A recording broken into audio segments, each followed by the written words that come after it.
datang kembali di Rakit Kapital season kedua, episode ke-12. Kali ini kita akan membahas mengenai pertumbuhan ekonomi Indonesia minus 0,4% di 2020.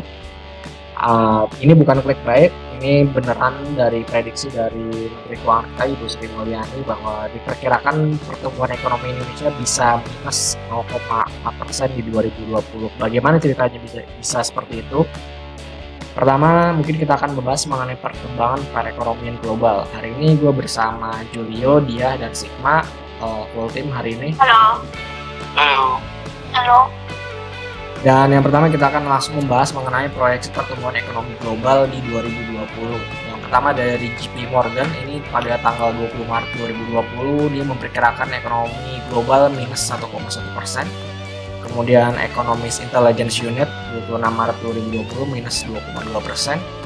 Dan IMF ini 27 Maret 2020 mengatakan pertumbuhan ekonomi akan negatif, cuman dia belum ngasih tahu target indikatifnya berapa. Ada komentar? Iya. Wajar sih. Iya, make sense lah sama situasi saat ini. Karena kan mungkin 2019 kemarin kan emang outlook-nya udah jelek karena ada trade war kan. Terus tahun ini ditambah pandemik lagi. Ya udah, maksudnya ekonomi negatif make sense sih. Iya. Jadi emang sebenarnya dari tahun kemarin kan diperkirakan ekonominya Amerika Serikat kan akan resesi gitu, ternyata nggak resesi segala macam. Terus juga bakal terjadi ekonomi global juga bakalan kacau balau, ternyata belum. Dan kalau kita lihat dari Indonesia sendiri sih dari 2019 kemarin sebenarnya udah melambatnya udah lumayan ya sebenarnya dari tahun 2018 dan 2017 nih. Dan untuk selanjutnya kita akan membahas mengenai bagaimana perkembangan fiskal di negara lain yang terdampak oleh COVID-19. Yang pertama kita bahas dari Australia. Australia ini mengucurkan paket stimulus sebesar 189 miliar Australian dollar atau 9,7% dari PDB. Kemudian Kanada 138 miliar US dollar atau 6% dari PDB. Kemudian Tiongkok 1,3 triliun renminbi atau 1,2% dari PDB-nya. Dan Prancis 45 miliar euro atau 2% terhadap PDB-nya. Kalau kita lihat ini Jerman pas 0,5% dari PDB, rata-rata sih di atas 1% dari PDB-nya ya. Cuman Korea, Spanyol, sama Malaysia aja yang kurang dari 1% terhadap PDB-nya. Yang paling tinggi itu terhadap PDB persenannya adalah Singapura 10,9% terhadap PDB. Dan Amerika Serikat yang secara value-nya paling besar ya, 2,1 triliun US dollar atau 10,5% terhadap PDB-nya. Ada komentar? Ya, kayaknya Apa? di atas 10% nggak banyak juga sih sebenarnya ya. Cuman kalau secara nominal memang paling besar dari US. Tapi ini gede bro, maksudnya ini kan stimulus cuman gini doang, maksudnya bukan yang benar-benar pengeluaran rutinnya dia loh, maksudnya ini benar-benar pos daruratnya mereka. Iya sih ya. Iya. Terus ini juga Jerman ngasih Sekali keluar gitu. Jerman ngasih 822 miliar euro atau 24% dari PDB-nya untuk pinjaman perusahaan. Jadi Jerman nih bener-bener memompa perekonomiannya melalui perusahaan-perusahaan karena di sana banyak perusahaan manufaktur juga. Kita tahu di sana produksi mobil-mobil mewah di dunia ada BMW, ada VW, kemudian ada Mercedes-Benz. Itu kan mereka tuh perusahaan otomotif global yang mempunyai grup ya. Kalau mereka bermasalah tentu akan berdampak kemana-mana. Kan banyak pengangguran juga kan. Iya. Terus Australia ini yang salah satu yang paling unik di mana penduduknya itu seingat gue ya ini dikasih uang 1.500 Australian dollar per bulannya per kepala. Jadi dia ngasih intensif balik lagi. Ya, buat rakyatnya ya seperti itu, dia ngasih cash berupa uang gitu, maksudnya 1.500 Australian dollar terhadap penduduknya. Kalau di Amerika Serikat sih dia tipenya bagi barang ya. Seingat gue ada yang bagi-bagi barang di jalan gitu, jadi bagi-bagi sembako segala macem. Ya Di antrinya Indonesia, gimana? di Indonesia juga ada itu ya yang belum baru ada diumumin bulan aja. pakai Baru BLT kan. Ya itu juga pakai PKH juga, pakai semua jalur dikasih sih. Semua. Nanti kita akan juga bahasnya di situ. Oh ya, siap. Kemudian kita langsung ke proyeksi perekonomian Amerika Serikat. Kalau kita lihat prediksi pengangguran Amerika Serikat akan naik 30%. Ini lumayan sangat parah. Kemudian GDP-nya akan turun 50%. Ini kata The Fed Bullets. Kalau kita lihat sendiri dari proyeksi pertumbuhan ekonomi Amerika Serikat, ini Morgan Stanley pertumbuhan ekonomi AS di kuartal kedua 2020 minus 30% proyeksinya. Kemudian Goldman Sachs ini sekitar minus 23%-an ya. JP Morgan minus 25%. Kemudian Credit Suisse itu lebih dari minus 10%. Rata-rata sih minusnya itu pertumbuhan ekonomi Amerika Serikat di kuartal kedua itu hampir minus 15% di kuartal kedua 2020. Jadi ya bisa dikatakan mungkin Amerika Serikat akan mengalami resesi. Iya nggak? Ya sih kalau Gimana? definisi resesi kan 3 kuartal berturut-turut minus ya, ada yang bilang kayak gitu kan? Enggak, resesi dua. Cuman dua. 2 Tapi kayak nggak ada, ya itu dia makanya jadi kalau nggak salah jadi kayak nggak ada yang baku gitu. Resesi itu ada yang bilang 2, ada yang bilang 3, ada yang bilang harus gitu juga. Tapi kayak ya udah kalau misalnya orang udah rame bilang resesi, ya udah resesi. Ntar kayak gitu deh. Ntar misalnya mau resesi gitu. Tapi gue ngeliat Itu dari pertengahan tahun lalu sih ininya. Iya nggak sih? Ya. Belum resesi itu. Cuman kan masih kayak masa iya gitu, masih kayak gitu kan. sebenarnya Iya sih, sih, ya. sebenarnya kalau nggak ada COVID sih menurut gue Amerika nggak jadi resesi sih menurut gue. Nah itu dia makanya ternyata jadinya karena ini bukan karena trade war, bukan karena kebijakan ekonominya dia. Tapi karena pandemi. Nah selanjutnya kita akan membahas mengenai initial jobless claim-nya si Amerika Serikat. Initial jobless claim-nya Amerika Serikat ini adalah jadi semacam kayak orang yang ngajuin, gue udah nggak kerja lagi loh. Nah dia ngajuin itu ke pemerintah Amerika Serikat, dan pemerintah Amerika Serikat seingat gue sih dia ngasih kayak BLT gitu sih, santunan, ngasih makanan. Iya ngasih makanan, santunan, tempat tinggal juga kalau nggak salah. Jadi kalau kita lihat, kalau di kita kayak surat miskin kali. iya mungkin ya. Surat. Jadi kalau kita lihat di sini, gue nggak salah bilang bahwa initial jobless claim-nya Amerika Serikat naik ke ujung langit, karena kalau kita lihat datanya si Amerika Serikat dari tahun 70 sampai 2020 itu paling tinggi dia naik cuma sampai 800.000 dolar, ribu orang doang. 800.000 orang doang. Tapi 3 juta Pak. 2020 ini nyampe 3.200.000-an. Gila. Jadi sebanyak itu orang yang ngajuin jobless claim di tahun 2020 bulan Februari ya, apa bulan Maret gitu. Nah biasanya Hampir 4 kali lipat ya. Iya. Nah biasanya kalau jobless claim-nya naik itu biasanya resesi. Dan resesi itu apa? Nah kalau kita lihat gambarnya di presentasi ini, yang panah merah ini mendata menunjukkan ekonomi Amerika Serikat mengalami resesi. Kalau kita lihat di 2008 kemarin yang terakhir ya, itu kan abu-abunya panjang. Nah ini Amerika Serikat mengalami resesi dan si jobless claim-nya naiknya lumayan signifikan. Kemudian di 2000-an bubble.com ini juga mengalami resesi, si angka penganggurannya naik.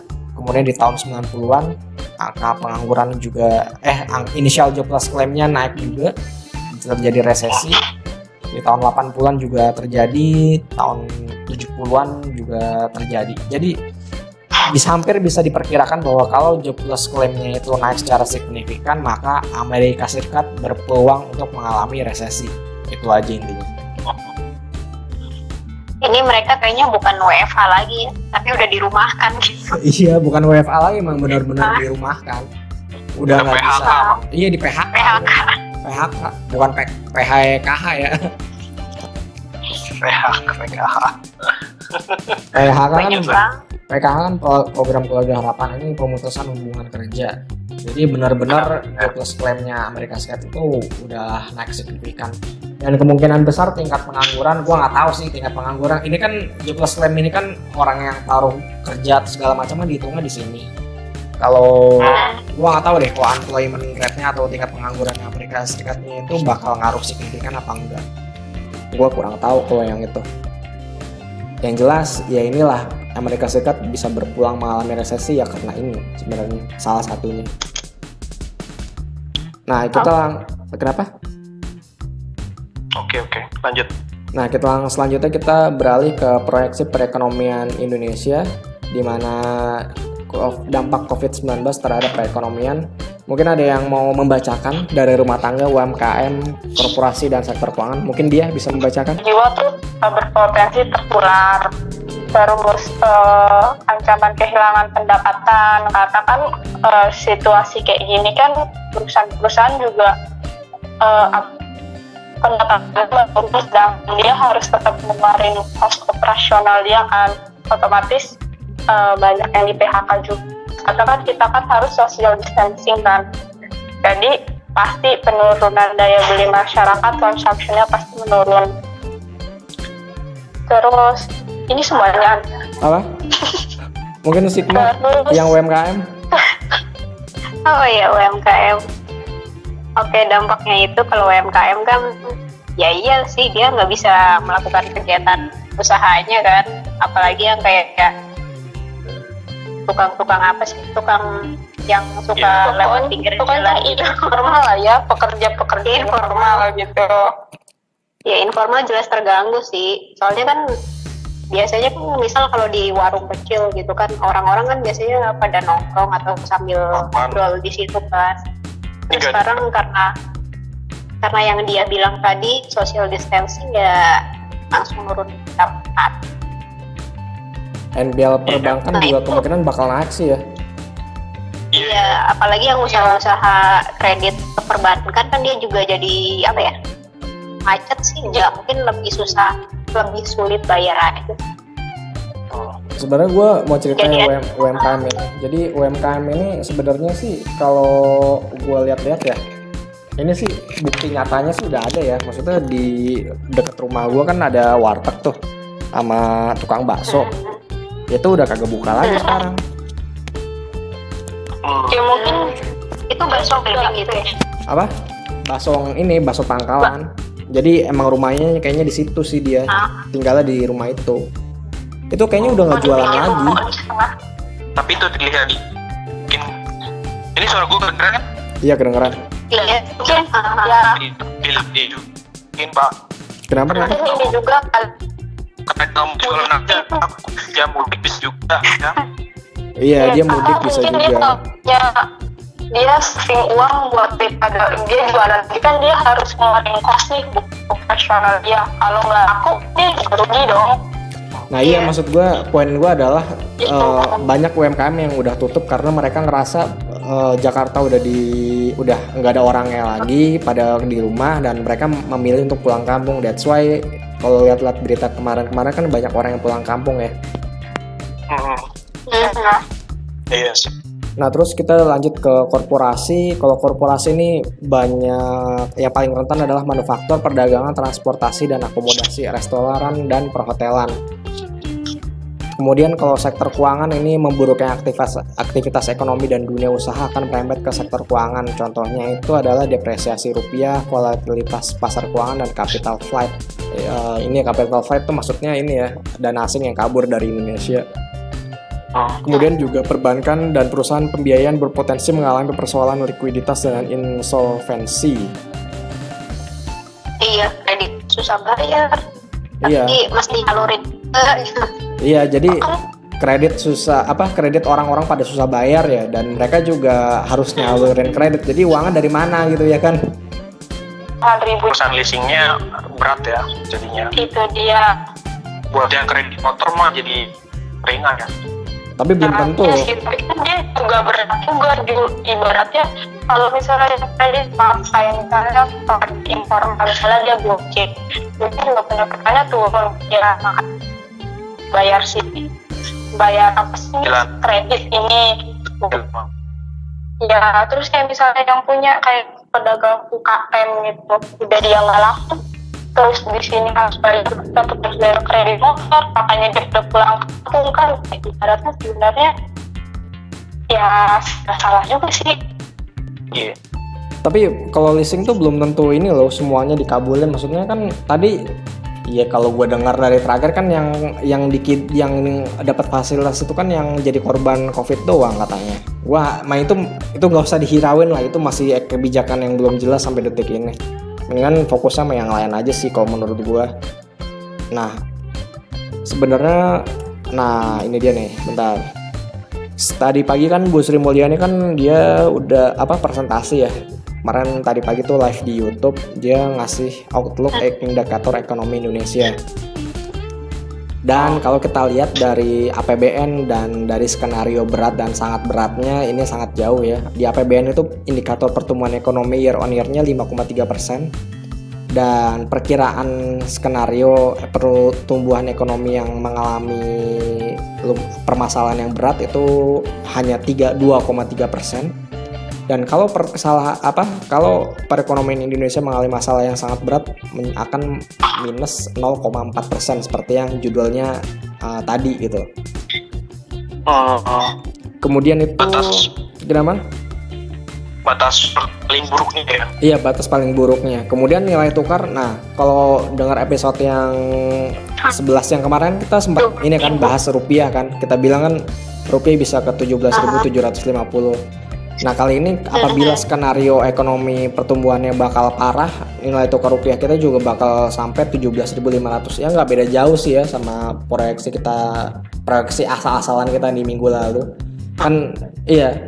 Itu kan sebenarnya proyeksi asal-asalan kan, cuman berdasarkan historis di tahun 2013 berapa sih kalau nggak salah yang 30% ya, dan ini nyampe angka 17.500. Dan kalau iya mirip-mirip lah ya. Dan kalau misalnya skenarionya bertambah berat, sangat berat, itu nilai tukar rupiah diperkirakan bisa mencapai 20.000 per dolar USD. Nah ini juga inflasi juga bakal meningkat jadi 3,9% dan sangat beratnya 5,1%. PDB nominal itu di APBN targetnya 17.464 triliun. Kalau di skenario beratnya itu jadi hanya 16.829 triliun. Dan kalau sangat berat jadi hanya 16.574 triliun. Mengapa pertumbuhan ekonomi bisa seperti ini? Yang itu disebabkan oleh konsumsi rumah tangga yang drop signifikan. Kalau kita lihat di skenario beratnya itu pertumbuhan ekonomi dari sisi pengeluaran yakni konsumsi rumah tangga hanya 3,22%. Dan kalau masalahnya sangat berat itu pertumbuhan dari konsumsi rumah tangga hanya 1,6%. Sisanya itu investasi bisa minus 4,22%. Kalau masalahnya berat itu hanya 1,12% dari target di APBN 2020 yang mencapai 6%. Ini juga that's why sangat jadi Kementerian Keuangan sudah memberikan guidelines. Jadi guidelines-nya itu lumayan cukup jauh ya dari target APBN. Skenarionya pertumbuhan ekonomi hanya 2,3% apabila masalah sangat berat, dan sangat beratnya itu minus 0,4%. Ada komentar mungkin? Tapi kalau gue lihat dibandingin sama Amerika, kita masih jauh lebih baik. Masih sebelumnya kalau nggak salah ini seingat gue sangat beratnya itu 0% waktu itu. Iya. Tadinya 0%. Terus ganti jadi minus 0,4%. Kita masih belum tahu sih, masih bisa diupdate lagi atau enggak. Tapi kalau gue lihat dibandingin tadi sama US yang belasan persen sampai 30%, itu jauh lebih baik sih sebenarnya prediksinya. Tapi bentar deh. Emang kita jauh lebih baik, cuman maksud gue kita dari 5% ke 2,3% tuh lumayan berasa loh. Maksudnya itu bukan yang sesuatu yang ringan juga kalau untuk kita ya, maksudnya ya. Itu akan berasa banget masalahnya. Kalau misalnya dari 5% ke 2,3% tuh berasa loh maksudnya. Iya, memang berasa sih Pak. Cuman kalau dibandingin sama US 2% ada nggak sih? 1% ada tadinya. Apaan? Pertumbuhan ekonomi siapa? 0,1. Oh US. Tadinya US tuh 2,1. 2 ya, 2,1. Jadi minus 10, 15 kan? Minus 15-an lah kira-kira. Iya, lebih parah mereka lah bro. Jauh banget. Mereka juga lebih cepat pulih. Iya sih, kita emerging, dia udah negara maju. Iya, dia kan negara maju, kita emerging market. Kita akan lebih lama pulihnya daripada mereka. Mereka mah tinggal ekspor iPhone lagi segala macam udah selesai. Kita kan ekspor, kita kan komoditas, itu butuh waktu kan. Kalau ekonomi nggak pick up, komoditas kita nggak laku di pasaran luar negeri. Bukannya justru kalau yang emerging market lebih lincah daripada udah gue mikir sih gitu kan. Tapi kayak masih lebih lincah gitu, masih lebih fluktuatif bahkan kita. Kalau dia kan udah lebih apa namanya, lebih takar itu. Karena kalau misalnya yang paling parah itu emang recovery-nya ya. Jadi udah nih semua dampak global begini. Tapi gimana cara recover-nya jadi balik lagi itu yang paling susah kan ya Bang. Nah, kalau negara maju itu kan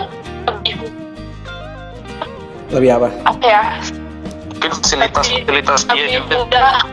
Udah sektornya itu udah negara maju nih. Di Cina kemarin dia pertama kali kena corona jatuh bukan ekonominya. Sekarang dia udah mulai bangkit lagi, cuma hitungan bulan kan. Nah, gini permasalahan ekonomi Indonesia dari zaman jebot sampai detik ini adalah ekonomi kita itu bukan zaman jebot sih, baru-baru ini aja ekonomi kita itu termasuk ekonomi yang cenderung tertutup gitu loh. Lu inget nggak waktu ekonomi global itu mulai naik signifikan, kita malah cenderung di 5% aja. Itu karena ekspor kita ya itu aja barangnya, impor kita ya itu aja. Jadi apa sih maksud gue? Ekonomi Indonesia tuh untuk naiknya susah, turunnya juga emang nggak terlalu dalam. Jadi ya gue nggak tahu itu semacam. Jadi di situ aja gitu iya, kan? Gue nggak tahu itu semacam keuntungan apa enggak. Iya, jadi ya begitu aja. Maksudnya kalau kayak gini kan ekonomi lagi turun parah, ya Indonesia juga bisa ngalamin hal yang nggak enak juga. Tapi yang nggak enaknya ya nggak separah negara lain yang orientasi barangnya bisa ekspor segala macam. Ya mungkin di situ untungnya kita. Tapi itu kelemahan kita sih sebenarnya. Iya, itu kelemahan kita sebenarnya sih. Mau nggak mau itu harus kita akuin. Dan mungkin kita langsung bahas aja tambahan belanja dan pembiayaan APBN di 2020. Ini intervensi penanggulangan COVID-19 di bidang kesehatan 75 triliun, social safety net ini menjadi 110 triliun. Social safety net ini tambahan jaringan pengaman sosial ya. Ini termasuk sebaca gue ya, seingat gue penggratisan listrik itu di yang punya listrik 450 kWh sampai 1900 kWh. Oh, iya.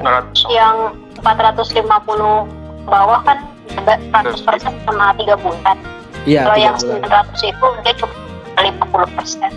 Oh, 50%. Kalau yang di atas itu nggak kena ini bantuan. Nggak dapat subsidi. Nggak ada. Kan emang tuh nggak disubsidi yang 1.300 dari 1.000 pas. Gue nggak tahu dan tagihan di rumah hari anjir. Ya bapak kan tidak termasuk golongan ini yang perlu mendapat. Cut salary. Alhamdulillah ya Pak ya. Ada jalan ya Pak. Lu kena lu. Ada. Serius ya? Serius loh? Ada, tapi nggak gede. Setelah gue hitung-hitung jadi nggak gede. Mungkin kalau yang gajinya di atas 50 juta lumayan berasa baru. Wah gila. Lo yang bener lo udah kena ini lo, gaji lo dipotong lo. Serius ya? Tapi nggak gede. Nggak gede. Jadi kalau misalnya Nggak gede itu relatif tuh. Nggak, kira-kira berapa persen dari gaji lo? gini, misalnya Ya kira-kira berapa persen dari gaji lo lah gitu kira-kira. Ya udah berapa persen, iya percentage. gue nggak tahu, kecil sih sebenarnya. 5% ada nggak? Di bawah 10 nggak nyampe. Nggak nyampe? 10 Sen. Dengar dulu. Yaudah silakan. Kalau di bawah 10 juta nggak kena potong. Ya. Dan kalau misalnya gaji 11 juta, denger dulu. Denger dulu, biar jelas. Halo. Nah, Kalau 11 juta, jadi dipotongin 1 juta dikali 10%, jadi 7 gitu. Kalau gaji 20 juta, berarti dia dipotong 10 juta, terus 20% kali 1 juta, berarti cuma 1 juta 200 kalau oh berjenjang gitu ya potongannya ya? benda. Kayak komisi deh kayaknya. Kalau chip segini sisanya Iya. dapat. Kalau dia langsung potong semuanya 10% ya sakit juga, Bu.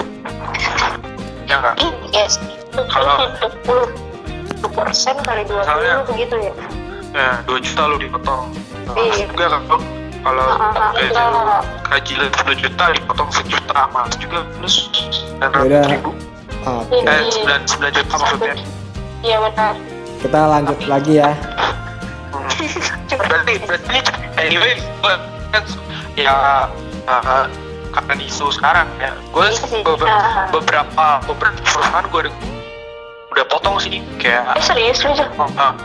e-commerce yang warna oranye tuh udah potong tuh katanya. Terus cewek gue juga motong juga sih sebenarnya katanya, tapi belum jelas. Ya Allah, jangan please. Iya sih. Emang saya Jadi- Iya udah mulai. Bentar, gua tarik kesimpulan dulu ya. Jadi intinya adalah sudah mulai ada pemotongan gaji dari masing-masing perusahaan. Dan dari perusahaan e-commerce yang berwarna oranye itu didengar-dengar sudah mulai ada pemotongan gaji. Mungkin adanya Julio ya kerja di sana ya atau gimana gua nggak ngerti deh. Iya, Agak. kagak. Oh ya udahlah, bagus. Selanjutnya kita mungkin ke pembiayaan anggaran diarahkan ini ke dukungan industri 70,1 triliun. Ini untuk pajak dan biaya masuk ditanggung pemerintah, kemudian stimulus dari kredit usaha rakyat. Kemudian dukungan pembiayaan anggaran untuk penanganan COVID-19 150 triliun. Ini digunakan untuk pembiayaan dalam rangka mendukung program pemulihan ekonomi nasional 150 triliun. Jadi total tambahan belanja dan pembiayaan APBN 2020 untuk penanganan dampak COVID-19 adalah 405,1 triliun. Oke. Sebenarnya sih kalau gue dengar dari pernyataan Bu Sri Mulyani tadi pagi ya, Bu Sri Mulyani tuh secara nggak langsung memang bilang bahwa pada awalnya kan stimulus itu kan digunakan untuk pariwisata kan. Lu ingat nggak yang waktu bulan Februari kemarin? Iya. Iya kan? Nah, Bu Sri Mulyani bilang bahwa pada saat sekarang sudah tidak relevan lagi dan ditambahin stimulusnya menjadi yang tadi udah kita sebutin. Secara nggak langsung, gua nggak tahu ya, ini menurut kesimpulan gua, sepertinya emang ini nggak di-expect datang ke Indonesia COVID-19 ini. Iya. Kalau menurut gue gitu ya, dari Pak tadi. expect dia nggak maksud gue ya gue nggak tahu siapa yang ini ya, pokoknya kenapa bisa nggak di expect masuk ke Indonesia tuh sebuah tanda tanya besar sih menurut gue ya. Maksud gue kenapa sampai bisa selalai itu gitu maksud gue. Itu yang udah kelihatan sih dari ya lu tau kan yang kemarin yang di jalan udah heboh, yang agak Itu sih menyesatkan gitu. Itu sih sebenarnya itu sih salahnya. Maksudnya kita yang bersenjata yang untuk udah kena kayak gitu kan, bukan kita kayak masih sepele itu.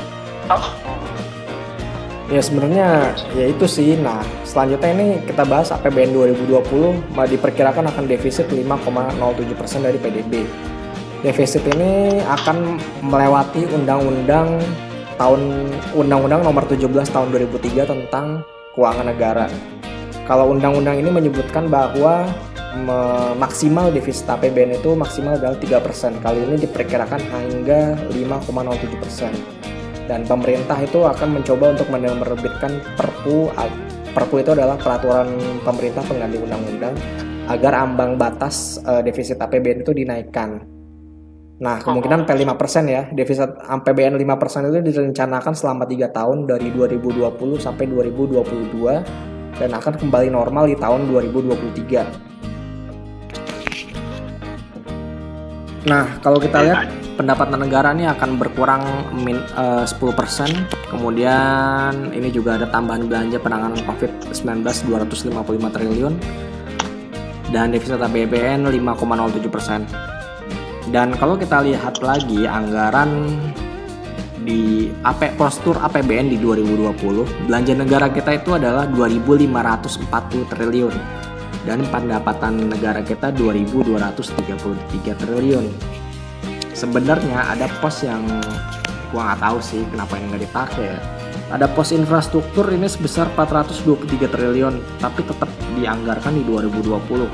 Kayaknya ya, gua nggak tahu ini apakah udah dialihkan ke anggaran yang buat penanganan COVID atau belum. Dan kalau misalnya belum sih sebenarnya ini masih bisa dijadikan peluang untuk tambahan anggaran ya. Jadi nggak perlu minus sampai 5,07% dari PDB untuk anggarannya. Ada yang pendapat lain mungkin? Maksudnya ini anggaran emang udah buat infrastruktur kan? Iya, sebenarnya kan bisa dialihin. Menurut ada pendapat yang bilang kayak begitu. Anggaran infrastruktur sebenarnya bisa dialihin kan? Nggak semuanya, nggak harus 423 triliun dialihin ke COVID-19, nggak. Bisa setengahnya 200 atau bisa 150. Itu kan lumayan kan buat nambahin biar defisitnya juga tetap terjaga di 3%. Maksudnya seperti itu. Kenapa nggak kayak gitu gitu? Maksudnya yaitu pendapat lain yang mengatakan seperti itu sih. Emang porsi belanja negara paling gede tuh masih infrastruktur? Salah satunya iya. Ya iya sih, paling nggak kan berapa persen dari yang ya sebenarnya kan infrastruktur kalau kayak gini ya siapa yang mau bangun juga sebenarnya sih. Iya makanya. Iya kan. Orang pada distancing, pasti siapa yang mau ngebangun gitu maksud gue. Ya inilah dikurangin lah. Paling kita juga akan bangun infrastruktur lagi ya setelah bulan Juli, September, Agustus atau Desember segala macam. Itu kan bakal dikebutnya kan di sana kan. Karena sekarang juga ya, siapa yang mau kerja gitu loh. Bangun rumah sakit kan nanti? Kenapa? Bangun rumah sakit ada di Riau. Ada kan? Ada di Riau. Iya. Itu tapi untuk nggak kayak Cina gede-gedean. Enggak. Kalau infranya buat kepentingan tenaga medis. Cuma ini infranya berapa dulu nih 400 gitu. Kenapa mas? Ya apa? Ya apa dulu infrastrukturnya. Udah jalan tolnya juga nggak ada yang pakai, sepi kan jalan tol. Nah juga. makanya itu. Percuma kan jadinya. Dan tahun ini justru nggak ada yang mudik. Nah itu parah lagi sebenarnya. Bangun apa tuh jalur pantura di semen aja di aspal, jadi nggak perlu tuh. Iya. Nah makanya itu jalur pantura nggak ada yang make, jalan tol Cipali juga nggak ada yang make kan. Iya. Dalam kota juga nggak ada yang make. Dalam kota juga nggak ada yang make, sepi banget kan, paling untuk logistik doang yang pakai. Nah, that's why ada pendapat yang mengatakan seperti itu. Jadi, tapi sih ya mungkin sulit sih pemerintah mengalokasikan dana yang dari sini ke tempat lain mungkin ya. Soalnya ini kan mungkin udah di lock kali. Kenapa? Udah di lock, jadi mungkin misalnya udah di lock nih untuk ini, jadi kalau mau dialih birokrasinya rumit gitu.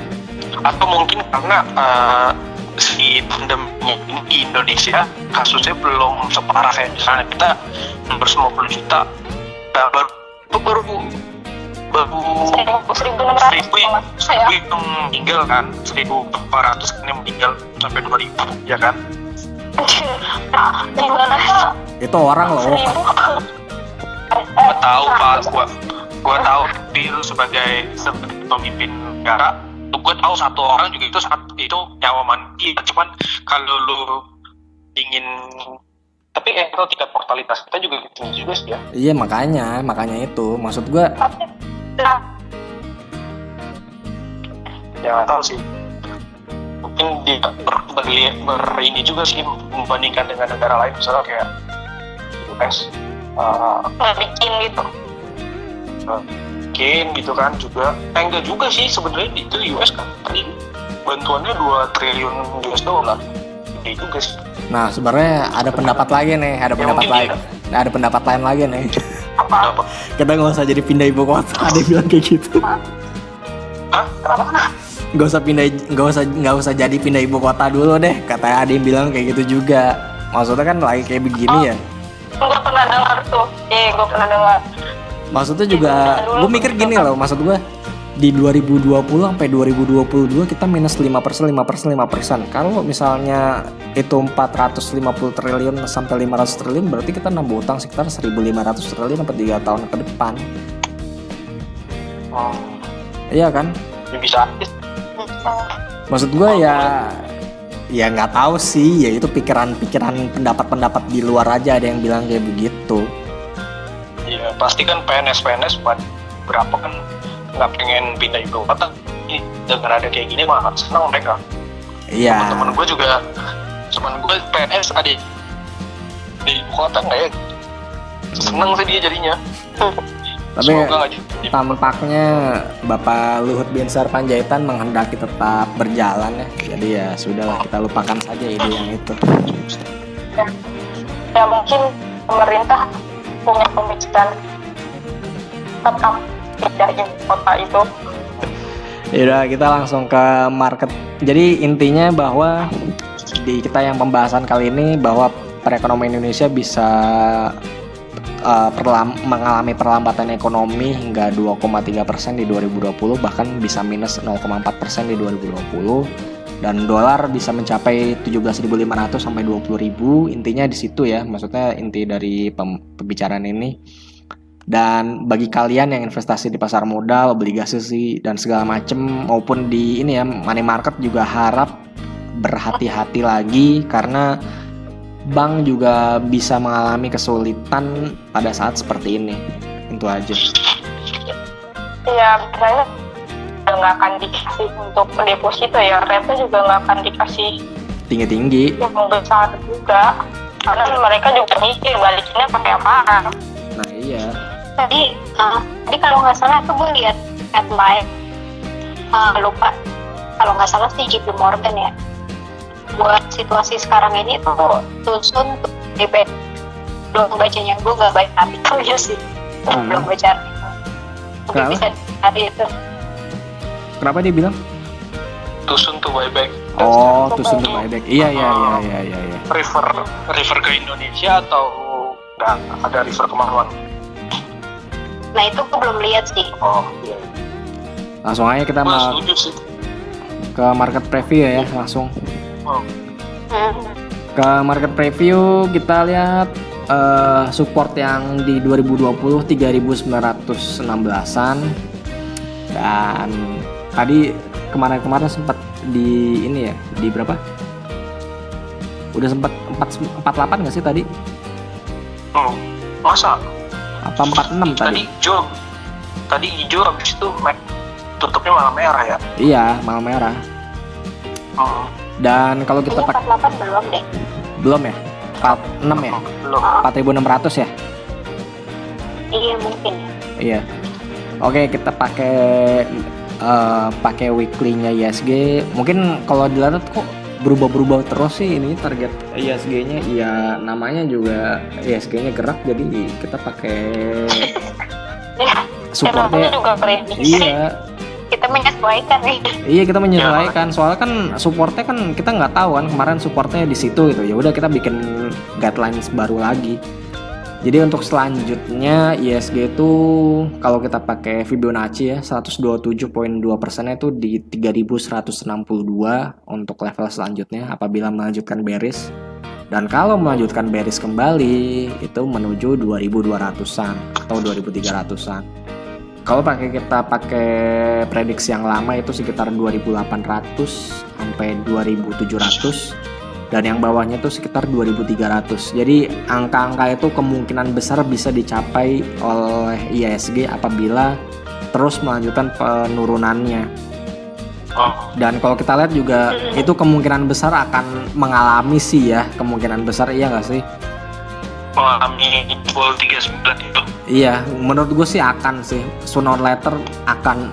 Maksud gue ini US belum ngeluarin data tingkat penganggurannya, belum ngeluarin data non-farm payrolls-nya, kemudian Indonesia belum ngeluarin data pertumbuhan ekonominya. Oh ya tadi kalau nggak salah update data pariwisata ya, itu minus 28% year on year di bulan Februari kalau nggak salah. Masih. Itu Apa? Indonesia. Indonesia. Indonesia. Jadi ya semua sudah mengalami hal yang tidak mengenakan ya. Tapi kadang-kadang suka gimana ya kan? Ada juga kadang-kadang suka ini sekarang pandemik nih, terus itu udah langsung apa jangan ini udah price in nanti ya, ekspektasi orang akan si ekonomi. Oh, maksudnya ini udah price in gitu ya di 39 gitu maksudnya. Tapi nggak tahu sih, tapi gue masih prematur banget sih ini. Iya sekarang ini kayak tadi si JP Morgan usul buat ya gue setuju juga sih, nggak pengen juga sih buat beli sekarang, pengen juga sih sebenarnya kalau gue sekarang pengen berusaha sahamnya.